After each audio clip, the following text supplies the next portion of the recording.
Welcome to Atomicdieee's audiobook. Sit back and relax as you listen to the book A Weakness Called Love, The Mamers of an African Housemaid, written by Glamty and narrated by Atomicdieee. Chapter 5. For the first time I felt ashamed. I felt embarrassed about my love for Moody. Guilt was the emotion I felt. I looked down, fiddling with my fingers. I could not answer Shatu. My mind went to Hafsat, Moody's wife, who also happens to be Shatu's half-sister. She had been nothing but kind to me. Hafsat is my cousin, only 3 years older than me. Her kindness knew no limits. She is one of those girls that love everyone. She hasn't much, but she helps all within which she has. She rarely complains about anything. She's a good girl, a girl everyone in the village is proud to be associated with. She's not particularly beautiful. None of her physical features stand out, but warmth and compassion radiated from her. It was her character rather than her looks that draws you to her. She has never failed to help me whenever I needed it, even when I did not ask. Whenever I am going to town, she makes sure she gives me some money to hold, or soap, whatever she has. She's responsible, too responsible for her age. She tries to be a big sister to me, despite my mother being friends with her mother's co-wife. My mother being a loyal friend to Delu, Shatu's mother is not particularly fond of her. It is not because she was bad or had done her wrong. It is because she is her mother's daughter and has no flaws one can exploit to downgrade her.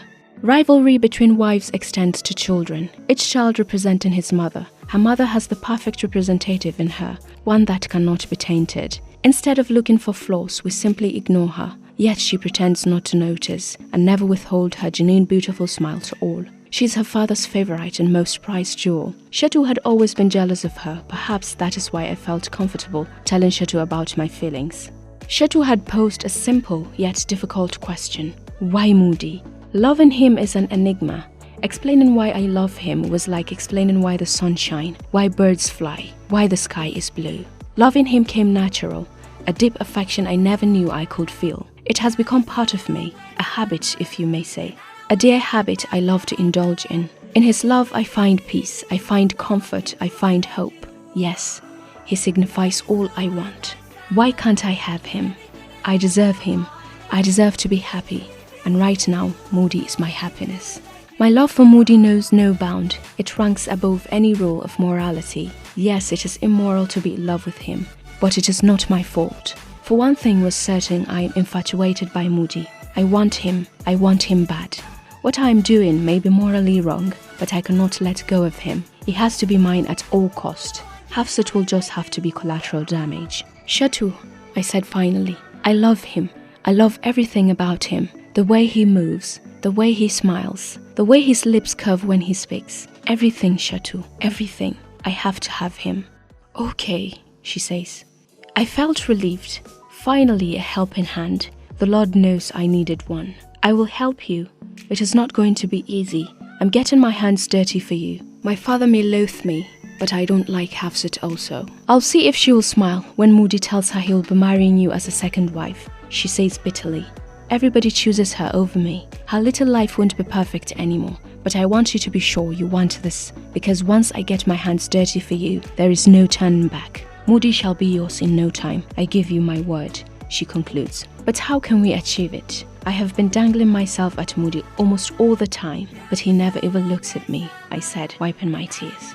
You'll be everywhere, I'll make sure of it. He will have to notice you. I will choke him with you if I have to. He shall be yours. Starting tomorrow, we'll be doing things my way. You still need to wear your flirtation coat. I'll make him available when you do your part. We'll make sure he wants you, he loves you even. All the romantic house movies we had been watching shall not be in vain, she concludes. I find myself smiling. Finally, I was not alone in my pursuit of Moody. Shatu is by my side, supporting me as always. Shatu is my savior. I was overjoyed and I finally thought of something I can do to Shatu as well. I stood up, all smiles, and said, Shatu, you remember my brother Musa? If you want, I can make you his bride in 6 months. You are joking, Shatu said. Musa the hot guy. Every girl in this village wants him. How can you do that? I'm my mother's daughter. I have my tricks. You'll see, was my reply. And so we made a deal. I am my mother's favorite daughter after all. She raised me well. My mom had only boys before I came along. I became the apple of her eyes. Later on, she had another daughter who is not even close to beautiful. She lacks the intensity I possess, and so she was feeble in character. I remain the object of my mother's devoted attention and love. It will not be hard to convince her to marry Musa to Shatu.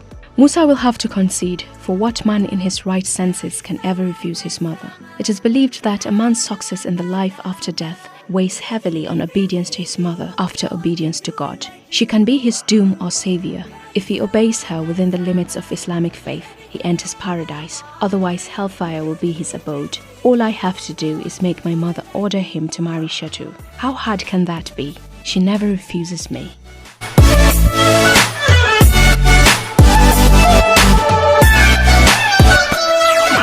We have come to the end of today's chapter. Don't forget to follow me on Instagram at Khadija Nasser and at Atomicdieee on Twitter, and subscribe to my podcast and YouTube channels at Atomicdieee. And also don't forget to hit the notification button so that you will be informed whenever I post a new chapter. Thank you for listening, and bye ta! Love ya! Girl, you're so hot like summer.